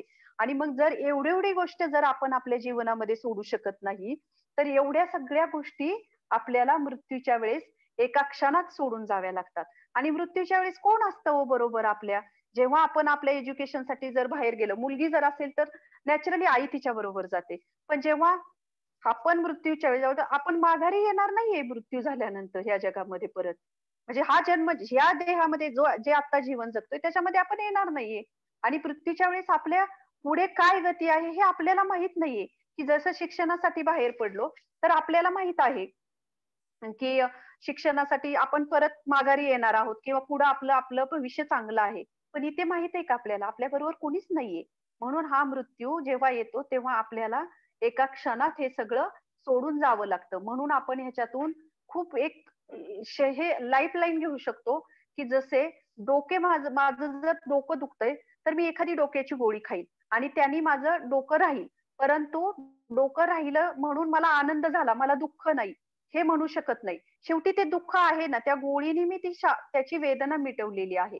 तसेच आपण आपल्या जीवनामध्ये सुद्धा आपण बघू शकतो की दुःख आहेत, परंतु त्या मूळ दुःखावर जोपर्यंत आपण विचार करत नाही तोपर्यंत आपल्याला मूळ सुखाची, ज्या शाश्वत सुखाची आपल्याला प्राप्ती होणार नाही. तर आता ह्याच्यामध्ये आणि जेव्हा अशा पद्धतीचं हे जे आपल्याला सुख मिळतं, आनंद मिळतो आपल्या जीवनामध्ये, जे भगवंतांनी आताच्या ह्या श्लोकामध्ये आपल्याला सांगते, जन्म मृत्यू जरा व्याधी, याच्यावर जर आपण मात केली तर आपल्याला परिणाम काय होतो आपल्या जीवन, म्हणजे आपल्याला काय मिळतं. तर हे आपण 21व्या श्लोकामध्ये बघूया. त्याच्यामध्ये भगवंतांनी वर्णन केलेलं आहे 21व्या श्लोकामध्ये. अव्यक्तोक्षर इत्युक्तस्तमाहु परमां गतिम यम प्राप्य न निवर्तन्ते तद्माम परमम मम. वेदांती ज्यांचे अव्यक्त आणि अक्षर म्हणून वर्णन करतात, जे परम लक्ष्य म्हणून जाणले जाते, ज्या स्थानाची प्राप्ती झाल्यावर मनुष्य कधीच परतून येत नाही, तेच माझे परमधाम होय. तर किती छान ह्याच्यामध्ये आपण बघू शकतो की भगवंत सांगत आहेत की आपण जर जन्म मृत्यू जरा व्याधी, एकच मिनिट,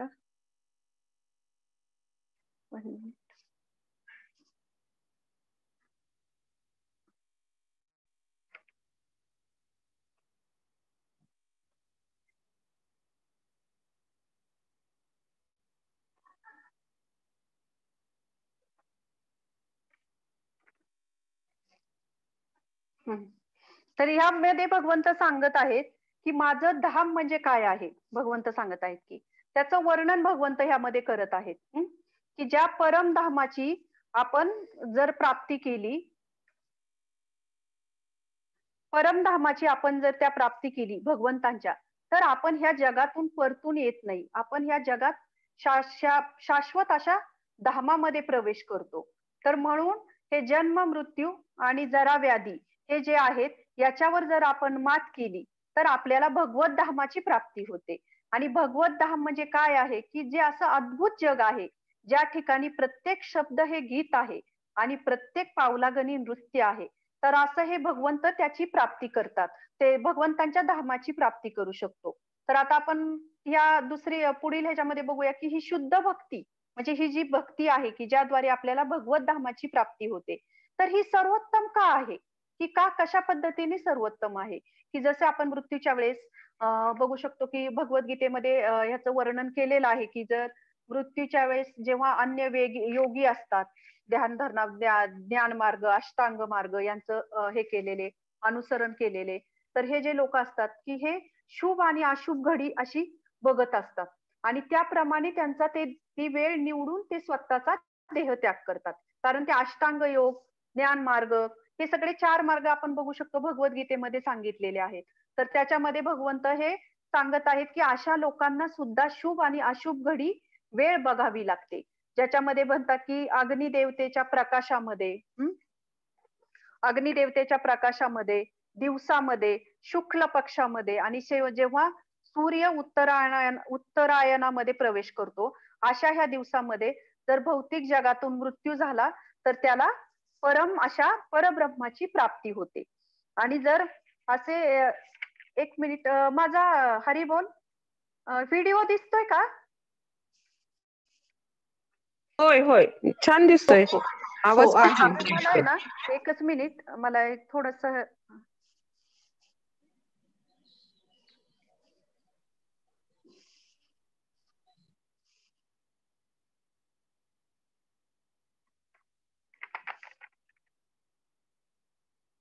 हरी बोल. ते ना स्टॉप झालेलं मला दिसलं ना त्यामुळं. तर आपण बघू शकतो की ही शुभ अशी अशुभ घडी आपल्याला पाहावी लागते. पण भगवंत इथे ह्याच्यामध्ये सांगत आहेत की एका शुद्ध भक्ताला ही कुठल्याही वेळेमध्ये मृत्यू त्याचा झाला, कुठल्याही वेळेमध्ये त्याचा देहत्याग झाला एका शुद्ध वैष्णवाला, एका भक्ताला भगवान श्रीकृष्णाच्या, त्याला सगळी वेळ ही शुभ असते. तर जसे जसे शुभ आणि अशुभ घडी आपल्याला म्हणजे ज्या योगी असतात त्यांना बघावी लागते, तसे एका भक्ताला ती वेळ बघावी लागत नाही. ते कुठल्याही वेळेमध्ये त्याचा देहत्याग झाला तरी ती त्याच्यासाठी शुभ असते. की जसे आपण बघू शकतो की उत्तरायण आहे, की रात्रीच्या, जे मी आता सांगितले की शुभ काळ कुठला आहे. जर रात्रीच्या वेळेस अंधारामध्ये कृष्ण पक्ष आहे आणि दक्षिणायन मध्ये आहे, अशाचा जर मृत्यू त्यावेळेस झाला तर ती व्यक्ती चंद्रलोकाची प्राप्ती करते. परंतु ती चंद्रलोकाची प्राप्ती केल्यानंतरही परत ह्या जगामध्ये परतून येते. म्हणून शुद्ध भक्ती ही सर्वोत्तम आहे. की शुद्ध भक्तीमध्ये आपण बघू शकतो की कुठल्याही वेळी त्या व्यक्तीचा मृत्यू झाला तरी त्याला भगवत धामाची प्राप्ती होते. तर आता आपण 28व्या श्लोकाकडे जाऊया. 28वा श्लोक जो आहे हा, तर या श्लोकामध्ये भगवंतांनी भक्ती मार्ग, भक्ती मार्गाचं वर्णन केलेलं आहे त्याला. तर वेदेषु यज्ञेषु तपसु चैव दानेषु यत् पुण्यफलं प्रदिष्टम् अत्तेति तत्सर्वमिदं विदित्वा योगी परम स्थान मुपैति चाद्यम. जो मनुष्य भक्ती मार्गाचा स्वीकार करतो तो वेदाध्ययन, तपस्या, ज्ञान, दान देणे किंवा दार्शनिक तथा सकाम कर्म इत्यादी करण्यापासून जे फल प्राप्त होते त्या फलापासून वंचित होत नाही. केवळ भक्तिपूर्ण सेवा केल्याने त्याला हे प्राप्त होते आणि अखेरीस त्याला परम अशा शाश्वत धामाची प्राप्ती होते. तर भगवंत इथे सांगत आहेत की जो मनुष्य भक्ती मार्गाचा स्वीकार करतो, की जसे ज्या ज्या लोकांनी वेगवेगळ्या मार्गाचं, ज्ञान मार्ग, अष्टांग मार्ग, योग मार्ग या मार्गाचं पालन केलं आहे, त्याच्यामध्ये वेदाध्ययन, तपश्चर्या आली, दान देतात, सकाम कर्मी, या लोकांना जे जे फळ प्राप्त होते त्या फळापासून हे भगवंतांचे भक्त किंवा भगवंतांचे भक्ती मार्गाचा स्वीकार केले जे वैष्णव आहेत, तर त्यांना ह्याची तर त्याच्यापासून तर ते वंचित होत नाही, परंतु त्यांना हे सर्व प्राप्त होते ना अखेरीस त्यांना परम अशा शाश्वत धामाची प्राप्ती होते. तर ह्याच्यामध्ये आपण बघू शकतो की याच्यामध्ये भगवंतांनी भक्ती मार्गाचं वर्णन केलेलं आहे. तर हा भक्ती मार्ग कशापासून सुरू होतो, की जसे 9 विधा भक्ती सांगितलेली आहे. 9 विधा भक्तीमध्ये आपण बघू शकतो की श्रवण, कीर्तन, स्मरणम, पाद सेवनम, अर्चनम, वंदनम, दास्यम, साख्यम आणि आत्मनिवेदन. म्हणजे त्याच्यामध्ये 9 प्रकारच्या भक्ती, 9 प्रकारच्या ह्याने आपण भक्ती मार्गाचं पालन करू शकतो. तर त्याच्यामध्ये आपण आता सध्या ह्याच्यामध्ये बघूया की श्रवण, कीर्तनमचं आपण या अध्यायामध्ये याचं वर्णन बघूया. येणाऱ्या पुढील अध्यायामध्ये आपल्या एकेका मार्गाचं जे 9 विधा भक्तीमधील हे प्रकार आहेत, एकेका गोष्टींचं आपल्याला नक्कीच आकलन होईल. तर आपण याच्यामध्ये कीर्तनम हे किती महत्वाचं आहे भक्तीमध्ये, हा पहिली सुरुवात आहे ही कीर्तनम, आणि या 9 विधा भक्तीमधील सर्वात इम्पॉर्टंट भाग आहे कीर्तनमचा. तर हे कीर्तनम आपण कशा पद्धतीने 9 विधा भक्ती आपल्या जीवनामध्ये आपण शिकू शकतो, की जसे कुठलीही गोष्ट जेव्हा आपण आपल्या जीवनामध्ये आध्यात्मिक ह्याच्यामध्ये पालन करतो त्याला कुठल्या गोष्टीचा आधार पाहिजे, शास्त्रांचा आधार पाहिजे. आपल्या मनाने कुणीतरी व्यक्ती आली, कुणीतरी आपल्याला काहीतरी मंत्र दिलाय आणि आपण असे नाही पाहिजे की आपल्याला ते शास्त्रांमध्ये त्याचं वर्णन दिलं पाहिजे, आणि जोपर्यंत शास्त्रामध्ये वर्णन येत नाही तोपर्यंत आपण ऍक्सेप्ट केलं नाही पाहिजे. जर भगवंत जर ह्या जगामध्ये अवतीर्ण होणार असतील तर हजारो वर्षांपूर्वी त्याचं वर्णन केलेलं असतं शास्त्रांमध्ये, की या ठिकाणी भगवंत अवतीर्ण होतील म्हणून आपल्याला शास्त्र अध्ययन खूप गरजेचं आहे, की याच्यातून आपल्याला ह्या गोष्टी समजतात. आणि या कलियुगासाठी स्पेशली कुठला युग धर्म आहे की कीर्तन केलं पाहिजे. मग हे कीर्तन आपल्याला आपण कुठल्या शास्त्रांमध्ये दिलेलं आहे की कलियुगासाठी आपण कीर्तनम किती ही सोपा मार्ग भगवंतांनी दिलेला आहे. तर ते शास्त्रांमधले प्रूफ बघूया आपण की कुठल्या शास्त्रांमध्ये ह्याच्यामध्ये सांगितलेलं आहे की कीर्तनम हे सर्वोत्तम आहे. की हा स्कंद पुराणामधील श्लोक आहे, की खूप हे आहे की त्याच्यामध्ये डिटेल्स सांगितलेलं आहे की एक भगवान श्रीकृष्णांचे जे भगवान श्रीकृष्णांचा जो अवतार आहे, कलियुगामधील अवतार, की ते कुठल्या रूपामध्ये येणार आहेत, अगदी कोणाच्या पोटी ते जन्म घेणार आहेत, हे अगदी स्कंद पुराणामध्ये वर्णन केलेलं आहे आणि त्यांनी आपल्याला ह्या कीर्तनांचा मार्ग दिलेला आहे. तर आपण बघूया स्कंद पुराण मधला हा श्लोक. अंत कृष्ण बाहिर गौरा संगोपंगस्र पार्षदा शची गर्भे समापनुयम मय मानुषे कर्मकृत. त्याच्यामध्ये ह्या श्लोकामध्ये स्कंद पुराणामध्ये याचं वर्णन केलेलं आहे. आतून कृष्ण परंतु बाह्य रूपाने गौर वर्णामध्ये मी माझ्या पार्षदांसमवेत, दासांसमवेत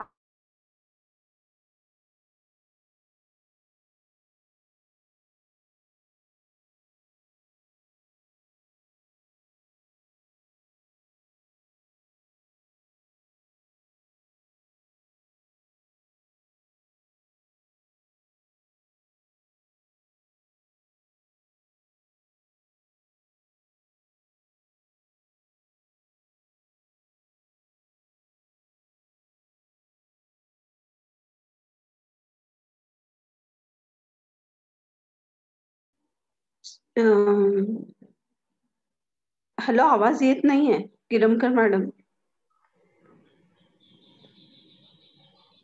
संजनी मॅडम, हरे कृष्ण.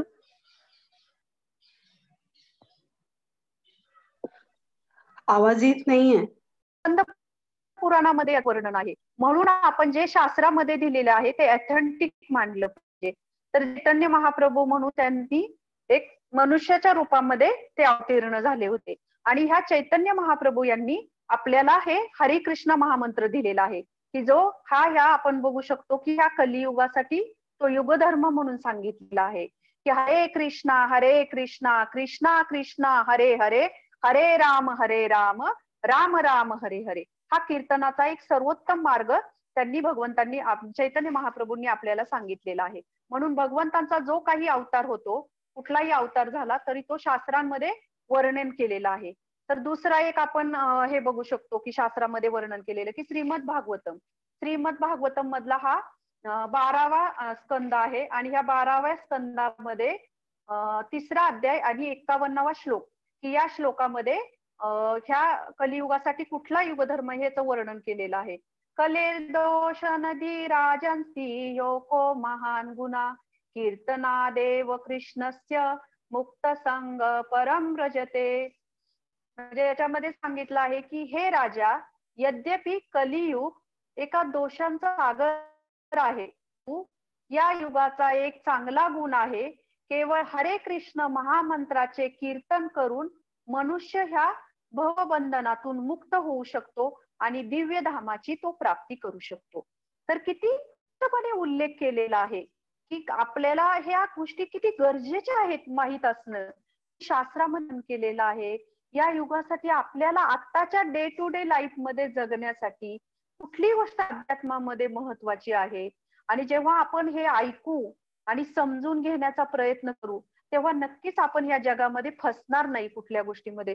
भागवतम मध्ये किती क्लिअर कट हा श्लोक आहे की याच्यामध्ये सांगितलंय की हे कलियुग जे आहे ते एका दोषपूर्ण भरलेलं आहे. जसं कधी आपण बघू शकतो बुद्धी विस्मरण शक्ती खूप आहे, स्मरण राहत नाही, किंवा आयुष्य हे अगदी अल्प आहे, कधीही मृत्यू येऊ शकतो, आणि दांभिकपणा आहे, कलहाचं युग आहे हे कलियुग. म्हणजे दांभिकपणा म्हणजे खोटेपणा असं ह्या सगळ्या गोष्टींनी हे कलियुग भरून गेलेलं आहे. पण तरी या श्लोकामध्ये सांगितले की तरी या दोषांच्या सागरामध्ये सुद्धा एक खूप महत्वाचा गुण आहे या कलियुगाचा. फक्त या हरे कृष्ण महामंत्राच्या कीर्तनाने आपण ह्या भवबंधनातून मुक्त होऊन भगवत धामाची प्राप्ती करू शकतो. तर तुम्ही विचार करा की आपण ह्या कलियुगामध्ये जरी जन्माला आलो तरी आपण भाग्यवान किती आहोत की आपल्याला हे इतकं म्हणजे आपल्याला ह्या फक्त महामंत्राच्या कीर्तनाने आपण ह्या भगवत धामाची प्राप्ती करू शकतो. तर आपण हे किती गांभीर्याने घेतलं पाहिजे. आणि हे शास्त्रांमध्ये वर्णन केलेलं आहे. असे नाही की कुठली व्यक्ती आली त्या व्यक्तीने सांगितले, तर हे शास्त्रांमधले पुरावे आहेत हे हरिनामाच्या युगासाठी. तर अजून एक श्लोक आहे, तर तो कली संतारा उपनिषद म्हणून आहे की कलियुगासाठी ज्या काही गोष्टी आवश्यक आहेत त्याच्यामध्ये ते ह्या गोष्टी दिलेल्या आहेत, सांगितलेल्या आहेत की ह्या कलियुगामध्ये कुठल्या कुठल्या गोष्टी महत्वाच्या आहेत. तर याच्यामध्ये हा श्लोक येतो की हरे कृष्णा कृष्णा कृष्णा हरे हरे हरे राम राम राम हरे हरे इति षोडशकम नामनाम कलिकल्मषनाशनम नात परत रोपाय सर्व देशु दृश्यते. म्हणजे याच्यामध्ये सांगितलेलं आहे की हा हरे कृष्णा महामंत्र हा विशेष रूपाने कलिमलहारी आहे. या कलियुगातील दोष तो काढू शकतो. या कलियुगामध्ये हा दोषमुक्ती करता या 16 नामान अतिरिक्त कुठलाही दुसरा मार्ग नाही. हे कलिसंतरण उपनिषदामधील हा श्लोक आहे की या कलियुगामध्ये आत्ताच्या ह्या काळामध्ये दुसरे कुठल्याही मार्गाचा प्रभाव नाहीये की जो ह्या 16 अक्षरी महामंत्रामध्ये आहे. त्यामुळे हा महामंत्र अतिशय म्हणजे ज्या शास्त्रांमध्ये वर्णन केलेलं आहे ह्या महामंत्राचं. आणि दुसरा एक चैतन्य चरितामृत मध्ये हा श्लोक येतोय आदी लीलामध्ये हाय कृष्ण मंत्र हाय ते हाबे संसार मोचन कृष्ण नाम है ते पाबे कृष्णेर चरण नाम विनु कली काले नाही यार धर्मा सर्व मंत्र सार नाम येई शास्त्र भर्म. त्याच्यामध्ये चैतन्य चरितामृत या ग्रंथामध्ये सांगितलेलं आहे की कृष्ण नामाच्या कीर्तनाने मनुष्य या भौतिक संसारातून सुटका करू शकतो. नक्कीच केवळ हरे कृष्ण महामंत्राचे कीर्तन केल्याने भगवान श्रीकृष्णांच्या चरण कमलांची प्राप्ती करू शकतो. आणि या कलियुगामध्ये भगवान श्रीकृष्णांच्या नामाच्या कीर्तना व्यतिरिक्त अन्य कुठलाही धर्म नाही. समस्त वैदिक शास्त्रांचे हे सार आहे आणि समस्त वैदिक शास्त्रांचे हे तात्पर्य आहे. तर याच्यामध्ये स्पष्ट उल्लेख केलेला आहे की हा हरे कृष्ण महामंत्र म्हणजे पूर्ण वैदिक शास्त्रांचं सार आहे. ते सगळ्या गोष्टींचं सार त्या महामंत्रामध्ये दिलेला आहे. म्हणून हा महामंत्र कलियुगासाठी किती स्पेशल आहे. तर आपण हा किती गांभीर्याने विचार केला पाहिजे आणि किती इझी आहे. याच्यामध्ये कुठला नियम नाही दिलेला की कुठले सोहळे दिलेले नाहीये की तुम्ही साधा सिंपल हरे कृष्ण महामंत्राचा जप करायचा. तर याच्यातून एक आपण लाईफ लेसन आपल्या जीवनामध्ये घेऊ शकतो की मी नित्य रोज एक संकल्प करेल की हरे कृष्ण महामंत्राची एक तरी माळा मी जप करण्याचा प्रयत्न करेल. असा नक्कीच आपण ह्याचा निश्चय करू शकतो. आणि ही गोष्ट अतिशय सोपी आहे की जशा हरे कृष्ण महामंत्र एक म्हणण्याच्या अगोदर एक शांती मंत्र म्हणून आहे की जय श्री कृष्ण चैतन्य प्रभू नित्यानंद श्री अद्वैत गदाधर श्री वासादी गौर भक्त वृंद. तर एक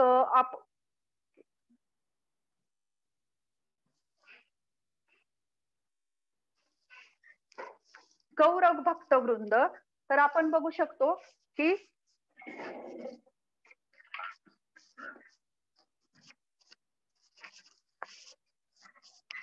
हरी बोल.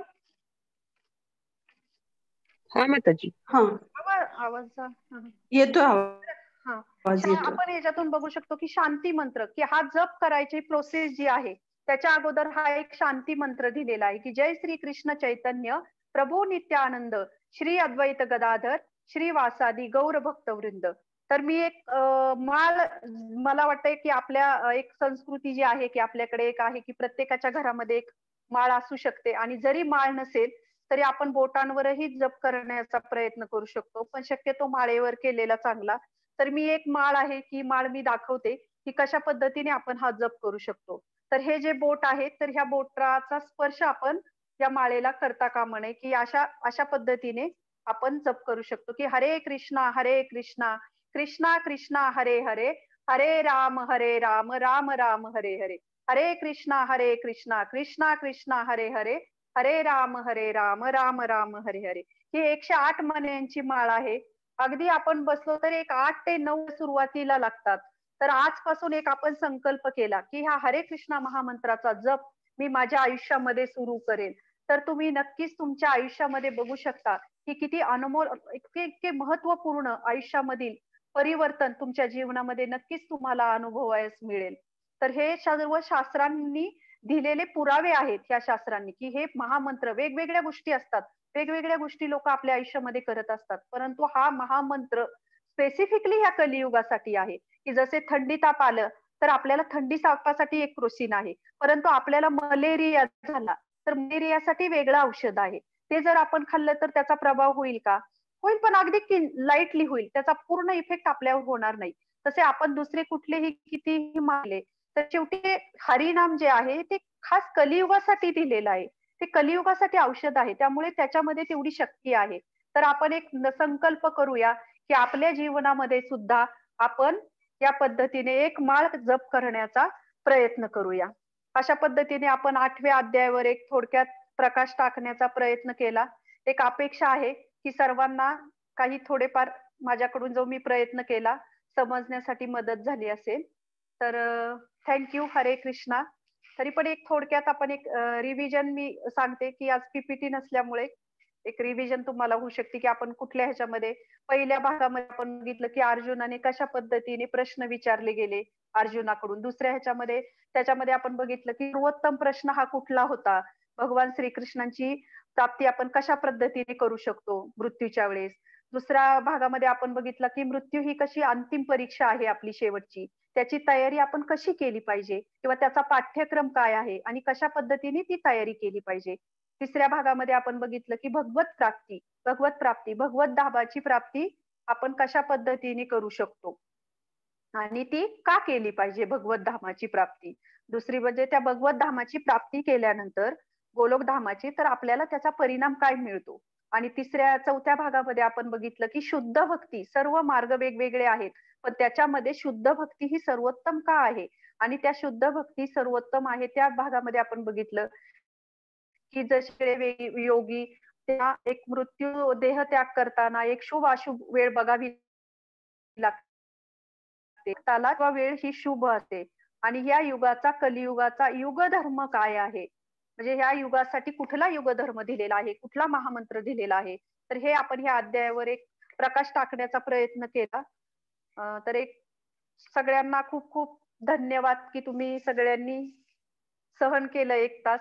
तर खूप खूप थँक्यू. हरे कृष्णा. कोणाचे काही प्रश्न असतील तर विचारू शकता. थँक्यू.